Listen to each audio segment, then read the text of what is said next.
السلام عليكم ورحمة الله وبركاته موضوعنا اليوم علامات الاسم. हमने इससे पहले पढ़ा था इसम फेल और हर्फ की क्या तारीफात हैं, उनकी डेफिनेशंस क्या हैं। और मैंने ये कहा था कि कोई भी कलिमा है, कोई भी लफ्ज़ है, या वो इसम होगा या वो फेल होगा या वो हर्फ होगा। अरब दान, अरबी के माहिरीन ये कहते हैं कि अगर आपको इसम फेल और हर्फ में पहचान करना आ गई तो याद रखिएगा आप 50% जुबान को समझ गए। अगर आपको ये पता चल गया कि ये इसम है, फेल है या हर्फ है। और खास कर ये चीज फायदा देती है कुरान मजीद का तर्जमा करते हुए या हदीस का तर्जमा करते हुए, अरबी जुबान का तर्जमा करते हुए, इल्मी अंदाज में फुसहा जुबान के अंदर। मतलब आपने जब ट्रांसलेशन करनी है तो आप उसकी ट्रांसलेशन एज अ नाउन करेंगे, वर्ब करेंगे, एज अ प्रोपोजिशन करेंगे, तो ये आपको पता चलेगा जब आपको इसम फेल और हर्फ की पहचान हो जाती है। तो इसम फेल और हर्फ की आपने तारीफ को पढ़ा था। अब हम ये जानते हैं आज की क्लास से कि इनकी अलामात क्या है, निशानियां क्या हैं। तारीफ तो मैंने पढ़ ली, मुझे पता कैसे चलेगा कि ये इसम है या फेल है या हर्फ है। तो सबसे पहले हम इसम की अलामात को पढ़ते हैं, फिर हम फेल की अलामात को पढ़ेंगे और फिर हम हर्फ की अलामात को पढ़ेंगे इंशा अल्लाहुल अजीज। इसम की अलामात। लिल इसमी अलामातुन, इसम की अलामात हैं युअरफु बिहा मिनहा, जिन अलामात के जरिए वो इसम पहचाना जाता है। युअरफु बिहा, उन अलामात के जरिए वो इसम पहचाना जाता है। मिनहा, इसका ताल्लुक अगले के साथ है, यानी मिन हादिहिल अलामात, इन अलामात में से। ये हा का प्रोनाउन अलामात की तरफ लौट रहा है। मिन हा यानी मिन अल अलामात। रकम वाहिद, पहली अलामत क्या है? अल जर, ए अल खफ। वो लफ्ज जिस पर जर आ जाए, जेर आ जाए, याद रखिएगा वो इसम होते हैं। मिसाल दी इन्होंने बिस्मिल्लाह। यहां पर ये जो लफ्ज है ना इसम, ये भी नाउन है, ये इसम है। क्यों? क्योंकि देखिए इस पर आपको जर नजर आ रही है ना, इसके आखिर पर बा हरफ जर है, उसकी वजह से लफ्ज इसम पर जर आ गई। तो जिस पर जर आ जाती है वो क्या होता है जी? वो होता है इसम। बोले वो क्या होता है? इसम। अब यहां पर एक चीज की वजह, अच्छा, लफ्ज अल्लाह भी चूंकि इस पर भी देखे जर आ गई तो ये भी असल में इसम की मिसाल है। दो चीजें ज़हन करें। एक तो ये कि नहव सर्फ की मिसाल के दरमियान जब कभी भी अल्लाह रब्बुल इज्जत का नाम आएगा, अल्लाह सुब्हानहु व तआला का नाम आएगा, तो आपने ये नहीं कहना नाउज बिल्ला कि अल्लाह मजरूर होता है, बल्कि ये तो बेअदबी कहलाएगी। तो आपने क्या कहना है? लफ्ज अल्लाह। या फिर उलमाए किराम एक बड़ी प्यारी इस्तिलाह इस्तेमाल करते हैं, लफ्जुल जलाला। लफ्जुल जलाला मतलब अल्लाह अज़्ज़ा व जल का नाम। ये ऐसे लिखते हैं लफ्जुल जलाला या लफ्ज अल्लाह। लफ्ज अल्लाह यहां पर मजरूर है, ठीक है जी। तो ये पहली अलामत होगी। दूसरी जो वजाहत में करना चाह रहा था वो ये कि बाज औकात फेल पर भी जेर आ जाती है। मिसाल के तौर पर आप कहते हैं कुलिल्लाहुम्मा, असल में ये था कुल अल्लाहुम्मा। असल में क्या था जी? कुल अल्लाहुम्मा। लेकिन जब आपने इनको मिलाया ना तो तजवीद के रूल के मुताबिक अगर आप ब्रेक करके जज्म करके मिलाएंगे ना तो ये आपके लिए जरा मुश्किल होगा। कुल अल्लाहुम्मा। तो फिर आसानी के लिए क्या किया आपने? जज्म को जेर से बदला कुलिल्लाहुम्मा। अब ये जो जेर लगाई गई है ना, ये कुल तो आप ये ना कहे ना कि देखे कुल तो फेल है, फेल पर जर आ गई है या फेल पर जेर आ गई है, तो आपने तो कहा था ये इसम की अलामत है। नहीं, ये जो जेर आई है ना ये असल में इसकी अपनी नहीं है, असल तो इसकी हालत है कुल। ये तो तजवीद के रूल के मुताबिक आपकी जुबान की आसानी के लिए दो अल्फाज को मिलाने के लिए आपने एक खफीफ हरकत लगा दी। तीन हरकत हैं हमारे पास, दम्मा, फतहा, कसरा। इनमें से जो जुबान के लिए सबसे खफीफ यानी हल्की हरकत है ना, जिसका बोलना बहुत आसान है, वो कसरा है। दरमियाने दर्जे की फतहा जबर, और जो सबसे मुश्किल है जुबान के लिए वजनी है वो दम्मा है, पेश।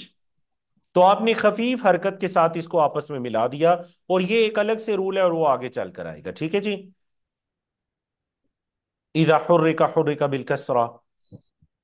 तो इसम की पहली निशानी ये है कि उस पर क्या होती है जी? जर। बोले उस पर क्या होती है? जर। दूसरी निशानी ये है कि इसम पर तनवीन होती है। مطلب یہ کہ اگر آپ کسی لفظ کے آخر میں دیکھیں دو پیش، دو زبر یا دو زیر، تو آپ کو پتہ چل جانا چاہیے کہ یہ تنوین ہے اور یہ اسم ہے، کیونکہ کبھی فعل یا حرف پر تنوین نہیں آ سکتی۔ آپ تنوین کی تعریف کہہ رہے ہیں کہ کر رہے ہیں، کہہ رہے ہیں وہی نون ساکنہ، یہ ایک ساکن نون ہوتا ہے جی، تنوین نون ساکن ہوتا ہے۔ کیا مطلب تنوین نون ساکن ہوتا ہے؟ غور کریں۔ تلحق آخر الاسم، جو کہ اسم کے آخر میں لاحق ہوتی ہے، اسم کے آخر میں ملتی ہے، لفظاً، لفظی اعتبار سے، لفظ کے اندر، لا خطاً، خط کے اندر نہیں۔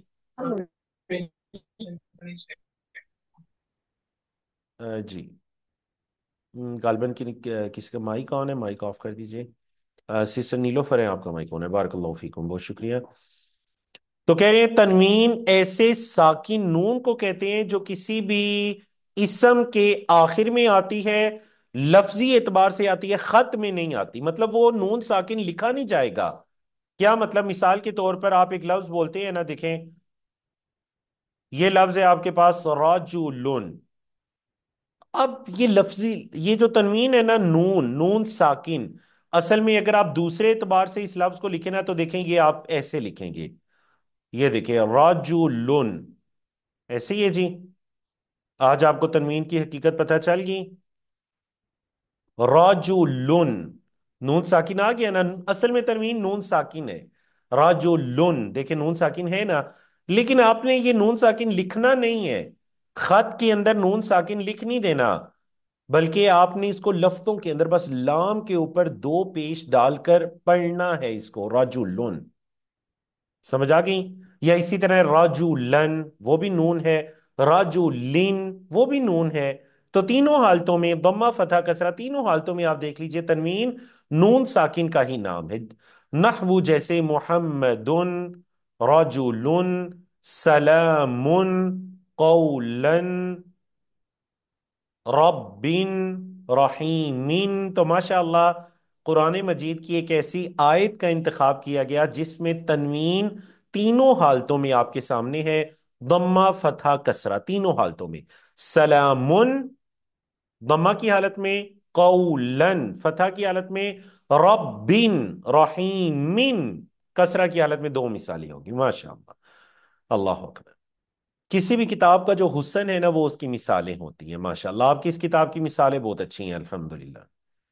تیسری علامت کی طرف آتے تو ہمیں یہ پتا چلا کہ اگر کسی لفظ کے آخر میں جر ہوگا تو وہ اسم ہے، اگر کسی لفظ کے آخر میں تنوین ہوگی تو وہ اسم ہے، اگر کسی لفظ کے شروع میں ال ہوگا یعنی کہ الف لام تو وہ بھی اسم ہے، جیسے القلم، الکتاب، اور آپ کے علم میں ہے وہ نہ صرف اسم ہے بلکہ اسم معرفہ ہے، وہ اسم معرفہ ہے۔ نمبر چار، اگر کسی بھی لفظ سے پہلے، کسی بھی لفظ سے پہلے حرف جر آئے گا، دخول احدی حروف الجر، کسی بھی لفظ سے پہلے حرف جر آئے گا تو ہمیشہ یاد رکھیے گا کہ وہ لفظ بھی اسم ہے، کیونکہ یہ جو حرف جر ہوتے ہیں نا، من، الا، عن، علا، فی، اور ربا، البا، الکاف، اللام، واو القسم، باء القسم، تاء القسم، قسم کے جو حروف ہے، یہ سارے کے سارے جو حروف جر ہیں یہ کبھی بھی فعل یا حرف سے پہلے نہیں آ سکتے، یہ صرف اسم سے پہلے آئیں گے۔ تو اگر آپ کو کسی جگہ من نظر آئے تو آنکھیں بند کر کے کہہ دیں اس کے بعد اسم ہوگا، فی نظر آئے، الا نظر آئے، علا نظر آئے، جی عن نظر آئے، ربا نظر آئے، البا نظر آئے، کاف ہو، لام ہو، جیسے للہ، تو کہہ دیجئے کہ اس کے بعد تو ہوگا ہی اسم، کیونکہ ان حروف کے بعد فعل آ ہی نہیں سکتا۔ تو یہ چار علامات ہو گئی جی اسم کی۔ اچھا یہاں پر نا ایک تھوڑا سا معترضہ کلام ہے، مطلب وہ ہمارے موضوع سے ہٹ کر ہے، وہ یہ ہے کہ چونکہ انہوں نے یہاں پہ حرف جر ذکر کیے نا تو یہیں پر حروف جر کے معنی بھی ذکر کر دیے کہ حرف جر کا مطلب کیا ہے، من کا کیا مطلب ہے، الا کا کیا مطلب ہے، عن کا کیا مطلب ہے، علا، ہم یہ معنی بھی پڑھیں گے، ظاہر بات ہے ہمارے نصاب میں شامل ہیں، لیکن پہلے ہم اپنی بات کو مکمل کر لیں۔ اسم کی علامات، چار علامات آپ کو پتہ چل گئیں، جر آ جائے، آخر میں تنوین آ جائے، شروع میں الف لام آ جائے یا اس سے پہلے حرف جر آ جائے۔ پانچویں علامت یہ ہے الندا، کہ اس کو پکارا جا رہا ہے، آواز دی جا رہی ہے، یا محمد، یا ہند، یا صالح، یا حامد۔ اگر اس کو پکارا جا رہا ہے، آواز دی جا رہی ہے، تو آنکھیں بند کر کے کہہ دیں کہ وہ اسم ہے، کیونکہ دیکھیں فعل کو تو نہیں پکارا جا سکتا نا، حرف کو بھی نہیں پکارا جا سکتا۔ کوئی یہ تو نہیں کہے گا نا یا من، ہے جی، کوئی یہ تو نہیں کہے گا یا فی، کوئی یہ تو نہیں کہے گا یا اضرب، یا انصر، یا نصر، نہیں نہیں، جب بھی پکارے گا کسی اسم کو، ناؤن کو، کسی چیز کو پکارے گا، ٹھیک ہے جی۔ تو پتا چلا ندا جس کو پکارا جا رہا ہے یا کے ساتھ، یا حروف ندا اور بھی ہیں، یا بھی ہے، ایوہا بھی ہے، یا ایوہا بھی ہے۔ ان حروف ندا میں سے اگر کسی بھی حرف کے ذریعے کسی بھی چیز کو پکارا جا رہا ہے، تو آپ آنکھیں بند کر کے کہہ دیجئے کہ یہ اسم ہے۔ نمبر 6، الاسناد، جس کی طرف کسی چیز کی نسبت ہو رہی ہے، جیسے زید قائم، زید کھڑا ہے، قام زید، زید کھڑا ہو گیا۔ اب یہاں پر جو زیدن ہے نا، فزیدن، تو جو زیدن ہے فی کلتا الجملتین، کلتا کا مطلب ہے دونوں، جملتین دو، ان دونوں جملوں کے اندر جو زیدن ہے نا، یہ اسم ہے۔ اچھا کیسے پتا چلا؟ زید قائم اور قام زید، زید قائم جملہ اسمیہ ہے، آگے چل کر آئے گا۔ قام زید جملہ فعلیہ ہے، قام فعل ہے، زید فاعل ہے۔ تو دیکھیں جملہ اسمیہ ہے یا جملہ فعلیہ، دونوں کے اندر زید اسم ہے۔ اچھا کیسے پتا چلا اسم ہے؟ کیوں؟ لِإِسْنَادِ الْقِيَامِ إِلَيْهِ، کیونکہ اس کی طرف قیام کی نسبت ہو رہی ہے۔ تو ہر وہ لفظ جس کی طرف کسی چیز کی نسبت ہو رہی ہوتی ہے نا، وہ اسم ہوتے ہیں۔ سمجھ آ گئی نا آپ کو الاسناد کی؟ زید کھڑا ہے، قائم ہے، یا زید کھڑا ہو گیا، چاہے جملہ فعلیہ ہے، اسمیہ ہے، لیکن اسناد تو دونوں میں زید کی طرف ہو رہی ہے، تو پتہ چلا زید اسم ہے۔ دیکھیں نا، یہ تو بہت آسان مثال ہے نا۔ آپ یہ کہہ سکتے ہیں کہ ہمیں تو پتہ ہے کہ زید کسی شخص کا نام ہے، نام اسم ہوتا ہے۔ بعض اوقات کوئی ایسی چیز آ جاتی ہے کہ آپ کو پہچان ہی نہیں ہوتی کہ یہ اسم ہے یا کیا، تو یہ پہچان لیجئے اگر اس کی طرف کسی چیز کی نسبت ہو رہی ہے، کسی ایکشن کو، کسی چیز کو اس کی طرف منسوب کیا جا رہا ہے، آنکھیں بند کر کے کہہ دیں وہ اسم ہے۔ سمجھ آ گئی؟ تو کتنی علامات بتا دی گئی؟ 6، 6 علامات۔ کہہ رہے ہیں فَكُلُّ كَلِمَةٍ قَابِلَتْ إِحْدَى هَذِهِ الْعَلَامَاتِ فَهِيَ اسْمٌ، تو ہر وہ کلمہ، کلو کلمتین، ساتھ ساتھ آپ اپنی کتابوں پہ اعراب لگاتے جائے کریں، فَكُلُّ كَلِمَةٍ قَابِلَتْ، ہر وہ کلمہ جس نے قبول کر لیا، إِحْدَى هَذِهِ الْعَلَامَاتِ، ان علامات میں سے کسی ایک کو، ہر وہ کلمہ جس نے ان علامات میں سے کسی ایک کو قبول کر لیا، فَهِيَ اسْمٌ، تو وہ اسم ہے۔ ان 6 میں سے کسی بھی علامت کو قبول کر لیا تو وہ کیا ہے؟ اسم۔ اب اس کتاب کے مصنف ابن مالک کا ایک شعر ذکر کر رہے ہیں، قال ابن مالک فی الالفیہ، امام ابن مالک جو کہ نحو کے بہت بڑے امام گزرے ہیں، اور انہوں نے ایک کتاب لکھی جس کا نام ہے الفیہ ابن مالک، ابن مالک کا الفیہ۔ الفیہ اصل میں الف سے ہے، اور آپ پڑھ کر آئے ہیں الف عربی زبان میں کہتے ہیں ہزار کو۔ الف کس کو کہتے ہیں جی؟ ہزار کو۔ تو الفیت ابن مالک، ابن مالک کا الفیہ کیا مطلب؟ مطلب علم ابن مالک کے 1000 اشعار، ماشاءاللہ ان 1000 اشعار میں انہوں نے پوری کی پوری نحو کو جمع کر دی ہے، علم النحو بلکہ علم الصرف کو بھی انہوں نے اس کے اندر جمع کر دیا۔ بڑی اہم ترین کتاب ہے، مدارس میں پڑھائی بھی جاتی ہے، اور الحمدللہ میرے لیے شرف کی بات کہ یہ کتاب 2 مرتبہ ہمیں پڑھنے کا موقع ملا۔ یہ 1000 اشعار، ایک مرتبہ پاکستان کے اندر اور ایک مرتبہ سعودی عرب کے اندر، اللہ اکبر، اس کی شرح پڑھائی جاتی ہے ان 1000 اشعار کی۔ تو ان 1000 اشعار کا ایک شعر آپ سن لیجئے۔ تو بات یہ چل رہی تھی کہ جو ابن مالک ہیں انہوں نے جو 1000 اشعار پر مشتمل ایک کتاب کو لکھا، جس کتاب کے اندر 1000 اشعار انہوں نے جمع کر دیے، تو اس کتاب کا ایک شعر آپ کے سامنے جس میں اسم کی علامات بیان، بولے جس کے اندر اسم کی علامات کو بیان کیا جا رہا ہے۔ ابن مالک کہتے ہیں الفیہ میں، بالجر والتنوین والنداء وال ومسند للاسم تمييز حصل۔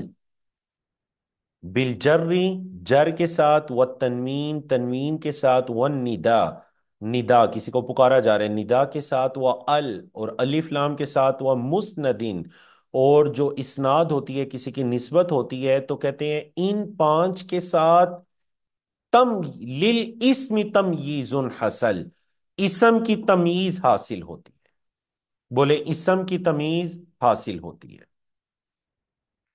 یہ آپ تمیز کر سکتے ہیں کہ یہ اسم ہے، یہ فعل ہے، یا یہ حرف ہے۔ فرق اسم کا پہچانا جاتا ہے ان علامات کے ساتھ۔ بولے جی ان علامات کے ساتھ اسم کا فرق پہچانا جا سکتا ہے۔ بارک اللہ فیکم۔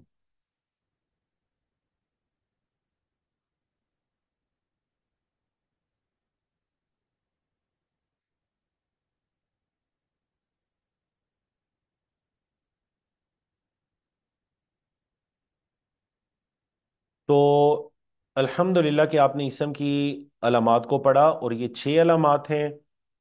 اب اس طرح کرتے ہیں کہ جو، چونکہ موضوع آ چکا ہے کہ تو پھر ہم اس کو پڑھ لیتے ہیں کہ حروف جر کے معنی، حروف جر کے معنی کون سے ہیں؟ چونکہ حروف جر تو کئی مرتبہ آتے ہیں عربی زبان میں، آگے چل کر بھی آئیں گے، شاید ہی کوئی عربی بولنے والا لکھنے والا ہو کوئی ایسی لائن بولے یا لکھے جس میں حروف جر استعمال نہ ہوتے ہوں۔ اہم ترین ہے تو ان کے معنی بھی ہمیں پتہ ہونے چاہیے۔ تو سب سے پہلے ہے جی حرف جر من۔ من کا کیا معنی ہے؟ من کہتے ہیں للابتداء، کسی چیز کی ابتدا کے لیے ہے، جیسے خرجت من البیت، میں گھر سے نکلا۔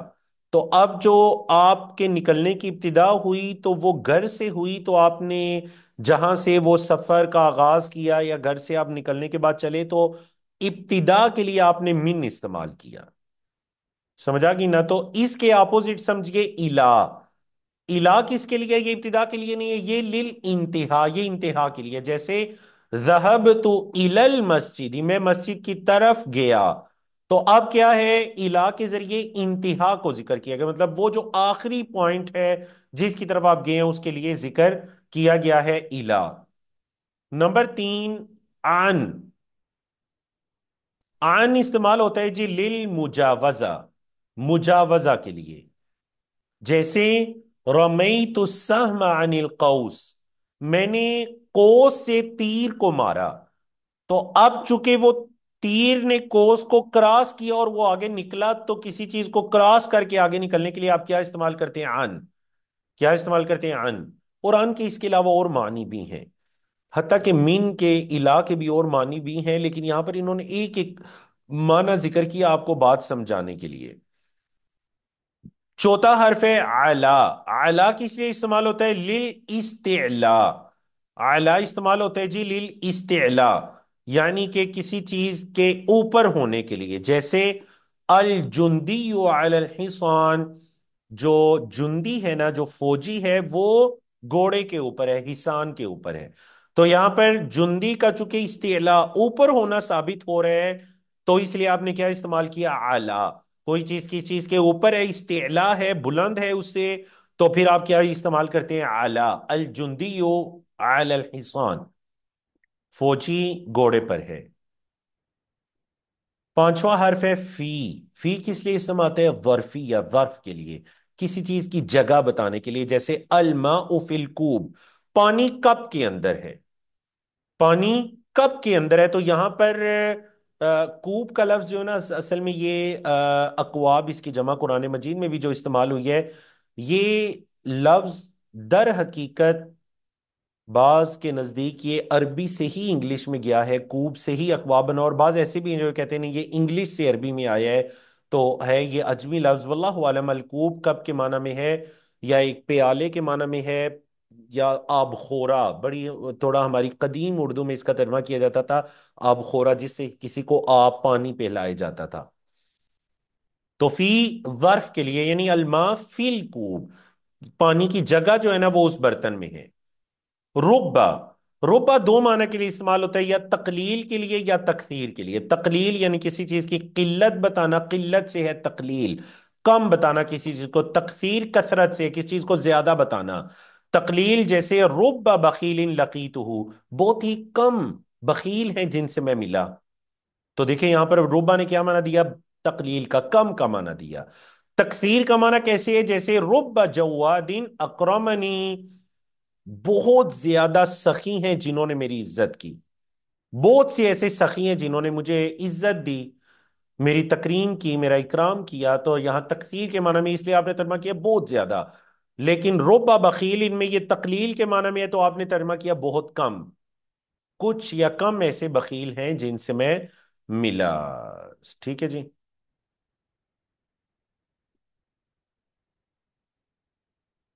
बारकल्लाहु फीकुम। आगे चलते हैं जी। अगला माना, अगला हर्फ है हमारे पास बा। बोले जी अगला हर्फ क्या है हमारे पास, बा। बा इस्तेमाल होता है लिल इल्साक। बा के लिए किसके लिए इस्तेमाल होता है जी, इल्साक के लिए। जैसा कि आप कहते हैं कतब तो बिल कलम, मैंने कलम से लिखा, कलम के साथ मैंने लिखा। ये बा का पहला माना है कि मतलब इल्साक का लफ्जी मतलब होता है किसी चीज के साथ चिपकना, किसी चीज के साथ जुड़ जाना। तो कलम के साथ मैंने लिखा।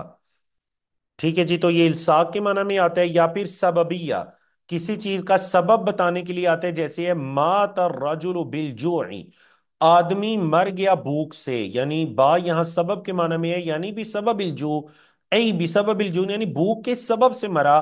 तो ये अरबी जुबान की बड़ी प्यारी खासियत है कि बाज औकात एक पूरा लफ्ज या जुमला नहीं आता, आप किसी हर्फ से वो माना ले लेते हैं।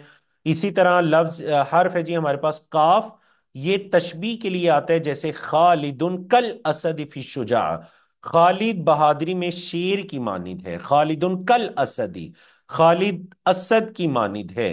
तो यहां पर ये कि काफ किसके लिए आया जी, ये काफ आया है तशबीह के लिए। अल्लाम लिल मिल्क, लाम आता है मलकियत के लिए, किसी चीज की मलकियत को जाहिर करने के लिए। जैसे इन्नल अर्द लिल्लाह, जमीन बेशक अल्लाह की मलकियत है।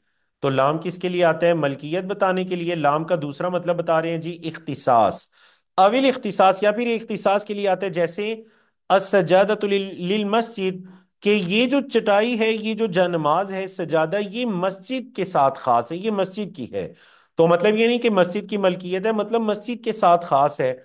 या फिर तालील के लिए आता है, तालील कहते हैं जी इल्लत बताना, किसी चीज की इल्लत को बताने के लिए आता है। जैसे साफर तो लिल हज, मैंने सफर किया, वजह ये थी कि हज के लिए, मैंने सफर किया हज के लिए।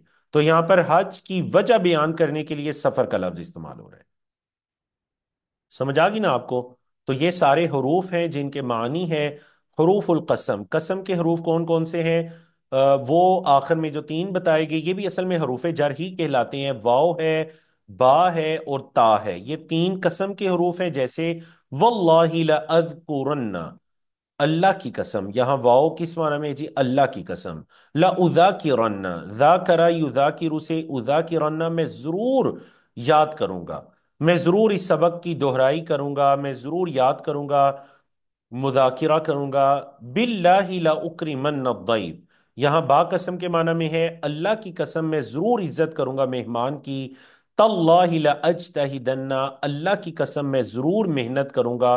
तो यहां पर आप देख लीजिए कि वाव है या बा है या ता है, ये तीनों हरफे जर हैं। इनके बाद जो भी लफ्ज आएगा वो इसम होगा, और तीनों के मानी भी यहां बता दिए गए कि वाव बा ता ये कसम का माना देते हैं, ये हरूफुल कसम में से है। ये तीन ही हरूफ कसम है, कोई चौथा ऐसा हर्फ नहीं है जो कसम का माना देता हो अकेला हर्फ आकर। तो अल्हम्दुलिल्लाह अल्लाह की तौफीक से हमने इसम की अलामात को मुकम्मल किया। एक मर्तबा दोहरा भी लीजिए। इसम की पहली अलामत जिससे इसम पहचाना जाता है वो जर है, दूसरी अलामत तनवीन है, तीसरी अलामत, जर और तनवीन आखिर में आएंगे, इसम का जो आखिरी हर्फ होगा उस पर दुखूल अल, वो इसम से शुरू में जो अलिफ लाम अटैच होगा। और दुखूल अहदी हरूफिल जर, हरफ जर ये इसम से पहले आएगा, इसम के साथ जुड़ेगा नहीं बल्कि ये इसम से पहले आएगा। और बाज औकात जुड़ भी सकते हैं, जैसे लाम है लिल्लाही, लेकिन वो अलग हर्फ कंसीडर होगा। वो लिल्लाही में ये नहीं कह सकते कि एक लफ्ज है, बल्कि ये दो लफ्ज है। लाम अलग लफ्ज है, लफ्ज अल्लाह अलग लफ्ज है। اور पांचवी जो अलामत थी वो निदा है कि किसी को पुकारा जा रहा है। और छठी जो अलामत थी वो इसनाद है। बोले जी छठी अलामत क्या थी? वो इसनाद है कि किसी चीज की निस्बत की जा रही है। तो अल्हम्दुलिल्लाह कि हमने इसम की अलामात को मुकम्मल किया। आने वाले इंशाअल्लाह क्लास के अंदर हम फेल की अकसाम, फेल की कौन कौन सी किस्में हैं, मादी मुदारे अमर क्या अलामात हैं इनकी, इंशाअल्लाह हम वो पढ़ेंगे। माजी की क्या अलामात हैं, मुजारे की क्या अलामात हैं, और फेल अमर की क्या अलामात हैं। और उसके बाद फिर हमारा तीसरा मौजू होगा, और वो होगा हर्फ की अलामात। क्योंकि जब तक हम इन तीनों की अलामात को नहीं जानते, हम इनके अंदर फ़र्क को वाज़े तौर पर नहीं जान सकेंगे। अल्लाह हमें तौफीक अता करे कि हम अरबी ज़ुबान की इस ग्रामर को सीखें, दिल लगा कर सीखें, और फिर इसके ज़रिए से अल्लाह कुरान मजीद को, अपने नबी करीम सल्लल्लाहु अलैहि वसल्लम की हदीस को अल्लाह हमारे लिए आसान कर दे। और नबी करीम सल्लल्लाहु अलैहि वसल्लम की ज़ुबान, कुरान मजीद की ज़ुबान, अरबी ज़ुबान को अल्लाह हमारे लिए आसान कर दे। आज के लेसन या पिछले जो दुरूस हैं उनमें से अगर आपका कोई भी सवाल है तो आप पूछ सकते हैं। आन का माना दोबारा बता दें। आन का माना जो है ये है लिल मुजावजा। मुजावजा होता है ना अरबी जुबान में, ये तजावुज करने से है, किसी चीज को क्रॉस करना, आगे बढ़ना। तो आपने कहा ना रमी तो सहमा अनिल कौस, मैंने तीर को मारा कोस से। क्या मतलब? मतलब कोस से तो नहीं आपने तीर को मारा, मतलब तीर कोस से क्रॉस कर गया। जब आपने तीर मारा तो वो कोस को छोड़कर आगे निकल गया।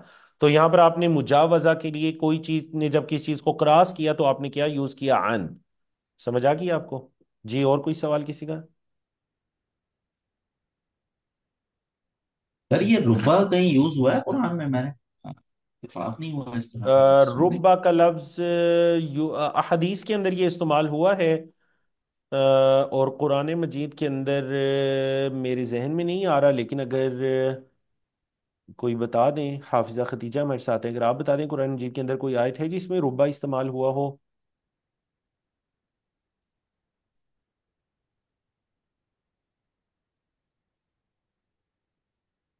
एक वो अरबी, हाँ कुरान मजीद में अगर नहीं इस्तेमाल हुआ। एक अरबी जुबान का मकूला भी है ना कि रुब्बा अमलिन कलीलिन, रुब्बा अमलिन कलीलिन, बहुत से ऐसे कम अमल होते हैं, वहां ये कसरत के माना में है। बहुत से अ, ऐसे अमल होते हैं जो कलील होते हैं। रुबा अमलिन कलीलिन तुकब्बिरुहुन निया, निया उनको बड़ा बना देती है। और रुबा अमलिन कसीरिन, और बहुत से अमल ऐसे बहुत ज्यादा होते हैं, कसीर होते हैं, तुसग्गिरुहुन निया, और निया जो है ना वो उसको छोटा कर देती है। मतलब अमल बहुत बड़ा होता है लेकिन नीयत खालिस नहीं होती, अमल छोटा हो जाता है, तो वहां पर ये रुबा इस्तेमाल हुआ है। अच्छा, जो 14वें पारे के शुरू में इस्तेमाल हुआ ना रुबा मा, वो ये नहीं है। रुबा मा वो अलग से एक हर्फ है जिस जो आगे चल कर आएगा इंशाल्लाह। अच्छा सर, वो अरुबा बोल के भी आता है कहीं, ऐसे सुना है, ऐसा लगता है अरुबा वो अलग है क्या? सॉरी आपकी आवाज ब्रेक हो रही है, दोबारा पूछिएगा। सर अरुबा ऐसे लफ्ज में भी आता है कहीं, मतलब जो किसी सेंटेंस की शुरुआत में अरुबा, तो ये अलग होता है क्या? अरुबा मतलब? ऐसा कुछ नहीं है क्या सर वो? नहीं नहीं नहीं, ये तो लफ्ज ऐसे ही आता है, ये रुब्बा ही है। रुब्बा। ओके। ठीक है, बल्कि अभी जो मिसाल भी आई ना 14वें पारे की, रुबा माँ, देखिए वहां पर एक तो रुब्बा नहीं है, रुब्बा माँ नहीं है, रुबा माँ यवद्दुल्लदीन कफरू। ठीक है, वो अलग हर्फ है जो आगे चल कर आएगा इंशाल्लाह। और किसका कोई सवाल हो?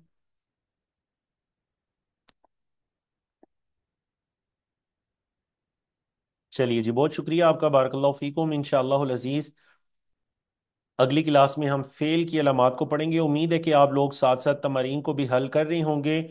तो आप तमारीन को लाजमी हल कीजिए, इंशाल्लाह इससे आपको बहुत फ़ायदा होगा। और दूसरा ये है कि जो आपका आप खासकर आप इस क्लास के अंदर जितने लोग मौजूद हैं जूम के अंदर, तो आप जो तमरीन आपने हल की हैं, आप मुझे पर्सनल के अंदर या ग्रुप के अंदर भी, लेकिन ग्रुप के अंदर सारे डिस्टर्ब ना हो, तो पर्सनल के अंदर आप मुझे तमरीन सेंड भी कर सकते हैं। ठीक है, गालिबन अभी तक सीसर फरजाने आपकी तरफ से तमरीन मौसूल हुई हैं। बारकल्लाहु फीक। तो बाकी लोग भी शेयर कर सकते हैं ताकि मतलब तमरीन आप साथ साथ लाजमी हल करें, और कोशिश करें ज़ुबानी हल करनी है। जैसे कि मैंने कहा था چاہے آپ اردو میں حل کر لیں، انگلش میں حل کر لیں، عربی میں حل کر لیں، لیکن زبانی حل کریں۔ نحو کی تعریف کو یاد کر کے زبانی لکھیں، کلام کی تعریف کو، اور مجھے وہی سینڈ کریں جنہوں نے زبانی حل کی ہوں۔ جی سی سے صفیہ پوچھیے۔ سر السلام علیکم ورحمۃ اللہ وبرکاتہ۔ جی وعلیکم سر یہ السلام۔ جو ان ہے، یہ صرف ایک یوز بتایا نا؟ جنرلی تو ہم پہلی دفعہ اس طرح پڑھ رہے ہیں یہ مطلب جی نا، جی جی، لیکن ان ان ان جو ہے نا، ان بارے میں ان، بارے میں ہوتا ہے نا؟ بالکل ان جو ہے وہ من کے معنی میں بھی استعمال ہوتا ہے، سے کے معنی میں، اور ان کا لفظ اباؤٹ کے معنی میں، بارے کے معنی میں بھی استعمال ہوتا ہے۔ سے کی مثال ہے رضی اللہ عنہ، اللہ راضی ہو ان سے، رضی اللہ عنہ، ٹھیک ہے۔ اور بارے میں یہ مثال ہے، آپ کہتے ہیں کلم تو عن فلان، میں نے فلاں کے بارے میں بات کی، ٹھیک ہے جی۔ تو میں نے بتایا نا یہاں پر ہر حرف کا ایک ایک معنی بتایا گیا، ورنہ نحو کی تفصیلی کتابوں میں صرف جو با ہے نا، با کے 10 معنی ہیں، مین کے غالباً 6 معنی ہیں۔ تو مطلب یہ اس کے ایک سے زیادہ معنی ہو سکتے ہیں، لیکن یہاں ایک ایک مشہور معنی بتایا گیا۔ تو ٹھیک ہے، اسی پر اکتفا کرتے ہیں، ہمارا میٹنگ کا بھی آخری منٹ جاری ہے، پھر انشاءاللہ نیکسٹ فرائیڈے کو ملاقات ہوگی۔ السلام علیکم ورحمۃ اللہ وبرکاتہ۔